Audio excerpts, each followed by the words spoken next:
안녕하세요. 책 속에서 진주를 찾고 하루 1%씩 성장해 나가는 물된 동산 책 속 진주입니다.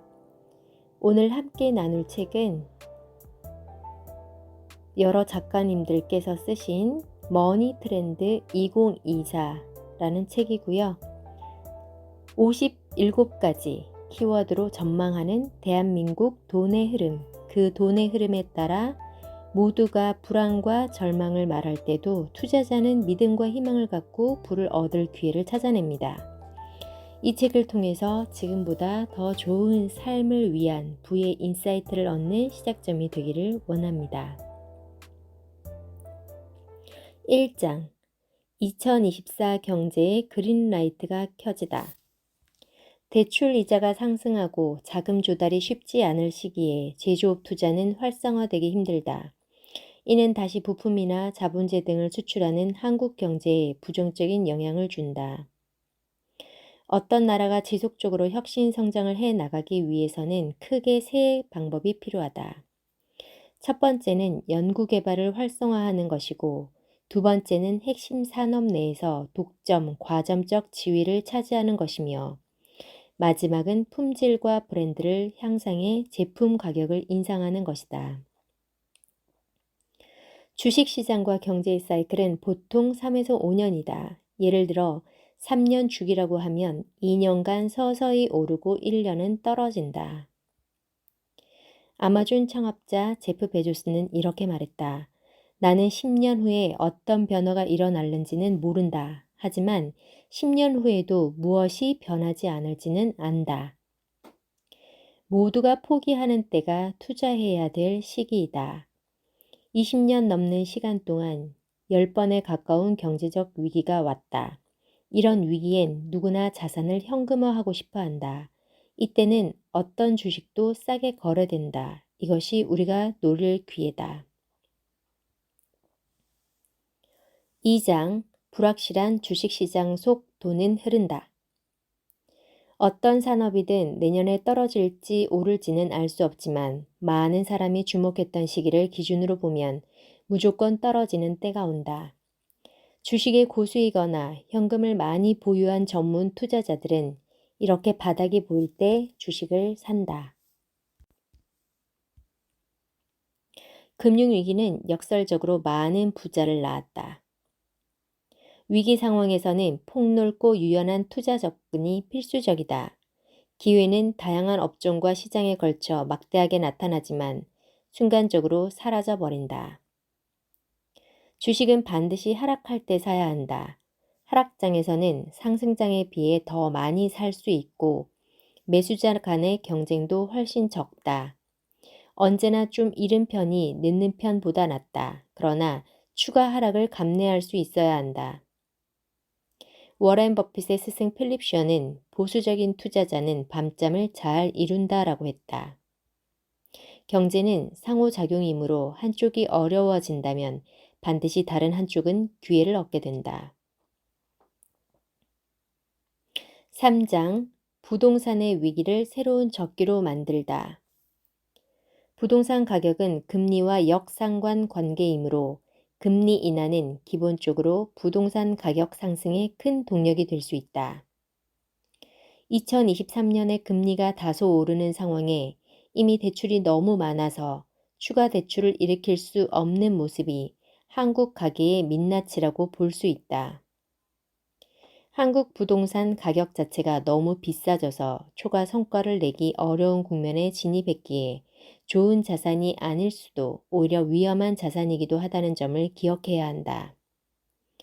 2020년대에 주목받을 산업은 한국을 대표하는 반도체 산업이고 반도체 산업이 주로 위치한 지역들은 수원시, 화성시, 용인시, 평택시 등으로 서울을 기준으로 남쪽으로 배치되어 있다. 이들은 거대한 도시 단위의 클러스터를 형성하고 있으며 이에 따라 2020년대 부동산의 축은 이들 남부를 중심으로 형성될 것으로 전망한다.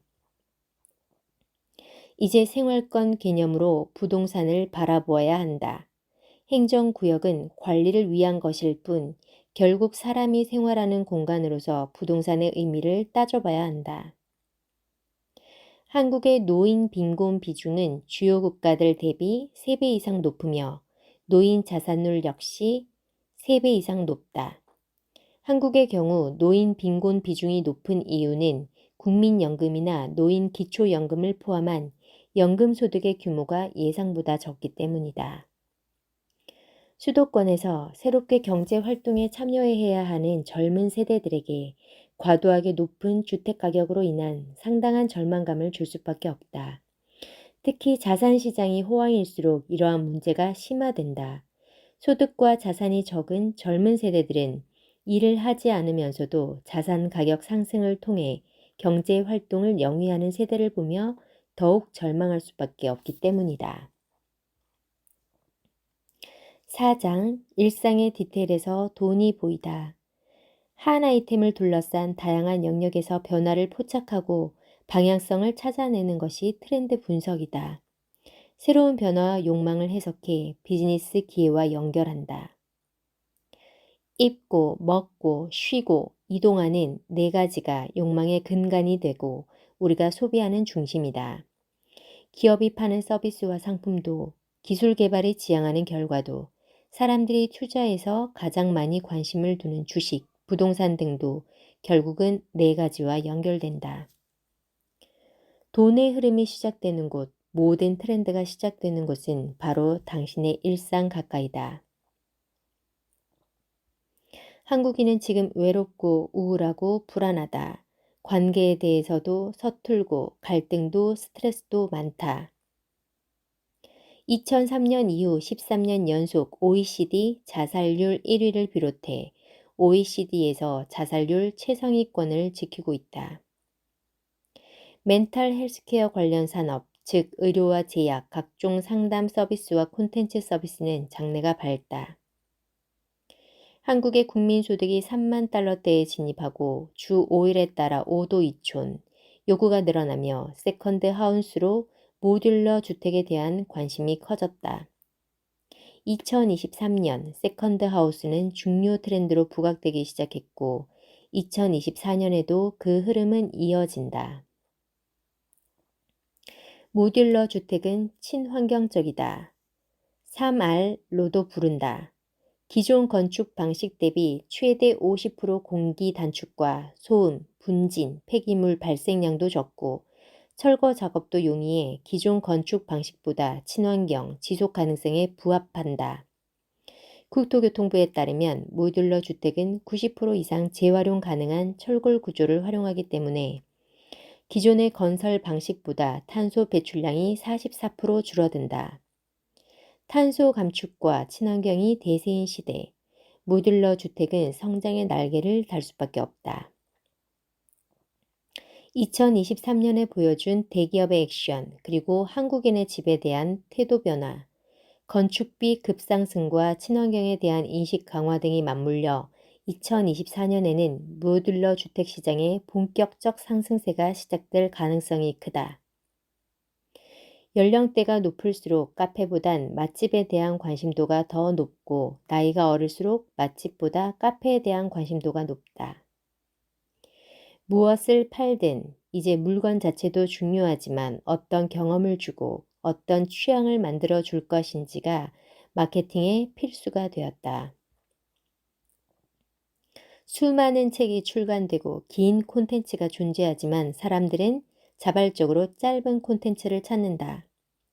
깊이 있는 지식보다 겉핥기식 정보를 수용하고 자극적인 가짜 뉴스 소비량은 더욱 늘어날 것이다. 이제 긴 영상은 비용과 시간의 투자 대비 효과가 떨어진다. 2024년에도 쇼츠는 대세일 것이며 플랫폼도 여전히 유튜브, 메타가 중심일 것이다. 싼 것, 절약의 이미지가 아니라 지속 가능성, 자원 순환, 빈티지, 수집 등의 이미지가 커지고 있기 때문에 중고는 돈 되는 시장이 되었다. 저출산 국가이지만 유아용품 시장은 커졌다. 저출산으로 학령 인구는 줄었지만 사교육 시장은 더욱 커졌다. 꽤 많은 학교가 문을 닫고 있다. 명문대 졸업장도 취업에서 압도적인 힘을 발휘하지 못하는 시대다. 대학에 가기만 하면 되는 생각은 구시대적이다. 올해도 더웠지만 내년도 더울 것이다. 아니, 계속 더울 것이다. 그럼 더위는 어떻게 돈이 될까? 폭염과 이상기후, 기후위기, 탄소 감축 등은 모두 연결된 이슈다. 가장 비즈니스 기회가 많기도 하다. 5장 테크의 파도에서 기회를 잡아라. 2023년 가장 많이 주목받은 테크의 세 가지 분야는 반도체, 전기차, 인공지능이었다. 2024년은 성장의 시작점이라고 볼 수 있다.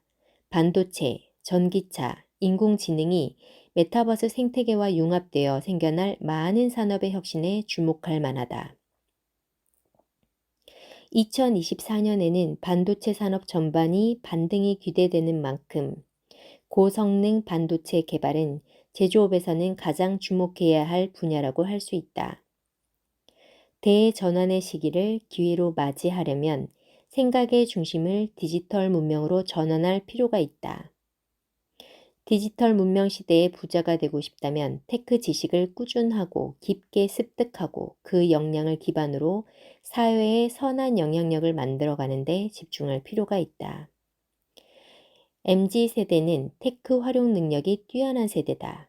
그들이 열광하는 기술과 그들이 열광하는 CEO와 기업이 있다면 반드시 주목하라. 거기에 부의 기회가 있다.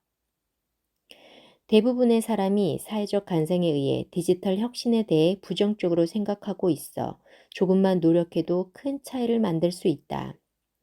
새로운 기술은 가능성의 지평을 열어준다. 무의식적으로 오랫동안 해왔던 일들이 새롭게 정의될 수 있는 것이다. 무엇이든 직접 경험해야 새로운 판을 짤 수 있다. 인터넷 문명을 게임으로 즐기면서 세계관이 달라졌다. 기획이든 사업 추진이든 인터넷 기반이 당연해졌다. 그래서 디지털 문명은 게임 문화와 뗄 수 없는 관계를 갖는다. 마크 저커버그도 샘 알트만도 비탈릭 부테린도 한국의 카카오 창업자 김범수 의장도 마찬가지다. 게임의 세계관은 다양한 플랫폼으로 확산되면서 디지털 문명의 근간이 되었다. 2010년 이후 태생들이 10대로 성장하며 다른 변화를 보여주기 시작했는데 이들이 바로 알파 세대다. 두 세대를 통칭해 잘파라고 부른다. 이들은 특히 코로나19를 겪으면서 디지털 의존도가 더욱 높아져 주변 사람에게 묻는 것보다 스스로 검색하고 커뮤니티를 통해 답변을 얻는 것이 훨씬 빠르고 정확하다는 것을 인지한 것이 특징 중 하나이다. 이들은 새로운 경제 시스템도 만들었다. 물건도 구입하고 게임도 플레이하려면 돈을 지불해야 하기에 국경 없는 메타버스 환경에서는 코인을 활용한다. 많은 게임들이 자신만의 코인을 발생하면서 코인 경제가 G세대에게는 익숙한 거래 시스템으로 자리 잡았다. 미국 애플사가 만든 혼합 현실 헤드셋인 비전 프로, 일상에서도 착용할 만한 디자인과 소재를 선택한 비전 프로가 많은 대중에게 보급될 때까지 얼마나 시간이 남았을까? 지금은 이들의 연령이 낮아 소비를 주도하는 세력이 될 수 없지만 향후 10년간 소비 주도권의 교체가 빠르게 일어날 것이다. 후세대의 세계관의 비전 프로 같은 몰입형 메타버스 장비가 자리할 것은 분명하다. 시기의 문제일 뿐이다. 6장 신노년 세대 반전을 일으키다. 인구 변화가 빚어낼 새로운 산업의 대표적인 업종이 반려동물, 공유, 손해보험, 전자상거래, 인재산업 등이다. 달라진 늙음은 2024년 주목해야 할 미래시장 키워드 중 하나다. 새로운 능력과 기반을 갖춘 소비 주체가 등장했기 때문이다. 달라진 늙음을 정리하면 노화를 탈피하고 젊음을 지향하려는 욕구가 공존하는 중고령 인구다. 가구주 연령대별 순자산은 60년대생이 부진한 50대가 제일 많다. 60대 이상까지 넣으면 압도적이다. 월 평균 소득과 연령 계층별 소비력 등 60년대생의 경제 수준을 뒷받침하는 통계를 정리하면 이들은 단군 이래 부모, 자녀보다 돈이 많은 최초이자 최후 세대에 가깝다. 당분간 한국 사회의 생존과 성장은 60년대생이 어떻게 장악할지 그 여부에서 엇갈릴 전망이다. 안정적인 은퇴 생활은 다양한 안전장치가 전제될 때 실현된다. 금전소득으로 한정한다면 최소한 3층 연금 구조가 필요하다.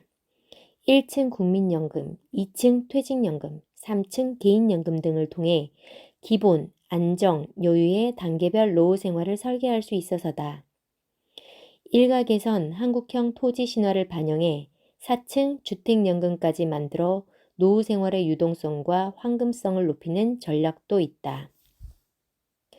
퇴직연금을 받을 수 있는 급여 생활자가 아닌 경우라면 개인연금은 필수다. 종류는 3가지다. 판매 기관별 저축신탁, 저축펀드, 저축보험 등으로 불린다. 뉴실버 세대의 집중적 소비는 간병과 의료로 포괄되는 돌봄이다. 요컨대 유병 노후가 전제된 늙음의 비즈니스화다. 1년 일하고 1년은 여행이나 취미로 보내는 2030 세대도 적지 않다. 출퇴근과 장기 근속에서 자유로운 경제활동이 MZ세대의 가시권에 들어온 것이다. 일본처럼 업무에 대한 책임감이 높은 정규직보다 자유로운 생활에 비정규직이 선호되는 이른바 알바 인생이 확산하고 있다. 7장. 돈이 사람과 사회를 만들다. 한국은 유독 비교 심리와 경쟁하는 문화가 강하며 익숙하다. 그로 인해 단기간에 경제 성장을 이룩할 수 있었지만 이제 부작용이 나타나는 것이다. 사실 버는 건 진짜 능력이 아니다. 얼마나 저축할 수 있느냐가 진짜 능력이다. 결국 내 통장에 얼마를 남길 수 있는지가 중요하다. 돈으로 행복을 살 수 없다라는 말이 있다. 돈이 행복을 보장하진 못한다. 그러나 돈은 경험과 시간을 살 수 있게 해준다. 돈만 가지고는 행복할 수 없지만 돈이 있으면 행복의 가능성을 살 수 있다. 앞으로 공부만을 위한 사교육이 답이 아닐 수 있다. 공부해서 좋은 대학을 졸업해 대기업에 입사하는 것만이 부자가 되는 길은 아닌 시대이기 때문이다. 미래의 교육시장은 공부보다 인성을 길러주는 게 우선시 될 것이다. 상위 1% 부자는 이미 실행하고 있다. 돈의 부족이 범죄를 양산한다. 일례로 마약을 하는 이들은 비경제활동 인구에서 주로 발생한다. 사회의 문제를 악화시키지 않으려면 비경제활동 인구를 조속히 정상적인 생산인구로 전환할 대책이 필요하다. 8장. 부자가 되는 마인드. 운이 좋아야 인생이 잘 풀린다는 건 착각이다. 평범한 사람이 부자가 되려면 시간을 돈의 기회로 바꾸어야 한다. 스스로가 누구인지 알아야 한다. 부자가 되기 위하여 분야를 찾아라. 부자가 되기 위하여 몸값을 키워라. 부자가 되기 위하여 혁신과 친해져라. 부자가 되기 위하여 내 무기를 극대화하라. 잘 살려면 멈추는 때를 알아야 한다. 네, 이상이었습니다. 오늘 하루도 성장 마인드셋에 도움이 되셨다면 구독, 좋아요, 알림 설정 부탁드립니다. 행복한 하루 되세요.